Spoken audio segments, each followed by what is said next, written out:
Oi pessoal, tudo bem? Hoje eu vim para cumprir um desafio da minha amiga do canal Oi Comadre. Bem, ela contou uma história do galo português, a lenda do galo português, e desafiou algumas amigas a contarem também uma história, uma lenda, um fato acontecido na nossa vida, qualquer coisa assim. E eu falei assim, bem, o que eu vou contar? O que aconteceu comigo de diferente, uma história, alguma coisa assim. Então, eu lembrei que aqui do lado de casa tem um shopping Nova América, que antigamente, quando eu era pequenininha, era uma fábrica de tecido, uma indústria têxtil. Inclusive o rio que passa aqui do lado, entre a minha casa, o meu apartamento e a fábrica, né, que agora é o shopping Nova América. Então esse rio, cada dia ele estava de uma cor, por causa das tintas, né, do tingimento dos tecidos. Então às vezes ele estava verde, às vezes ele estava vermelho, às vezes ele estava azul. Então, o rio era tingido também, né? Mas eu não quero falar sobre o shopping, nem sobre a indústria têxtil, o rio. Mas em torno desse shopping tinha muita vegetação, mato mesmo, muitas plantas, como se fosse um bosque fechado, não cuidado. Tinha umas árvores de eucalipto. Isso quando eu era bem pequenininha, muito pequenininha.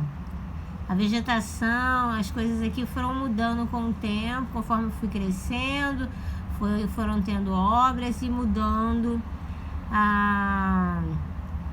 tudo por aqui. Mas então, quando eu era pequenininha tinha esse tipo bosque mesmo, né? E morava nesse bosque um senhor, e diziam que ele morava dentro de uma manilha. Ele não tinha casa e a casa dele era uma manilha, né? Não tinha moradia assim normal. A moradia dele era uma manilha que ficava dentro desse bosque, vamos dizer assim. Era um matagal, mas assim, é como se fosse um bosque mesmo. Muitas plantas, árvores, nada cuidado, nada tratado, que cresceu e ninguém cuidava mesmo. E a gente de vez em quando via, ele saía às vezes para procurar as coisas dele, né, e tudo, né? Mas era uma lenda também de que ele morava dentro de uma manilha, né? A gente, principalmente nós que éramos crianças, tínhamos muito medo, né, desse senhor. A gente via ele de longe, ninguém conversava com ele, porque o medo mesmo, ele também não conversava com ninguém, era como se fosse um eremita, né? Mas um dia, e não sei o que nós fomos fazer, procurar mesmo. Eu sei que a gente estava ali naquele matagal, as crianças ainda, brincando, creio eu. Não recordo bem, que eu era muito pequenininha mesmo. Mas passamos por um lugar onde tinha manilha, que era a casa daquele senhor.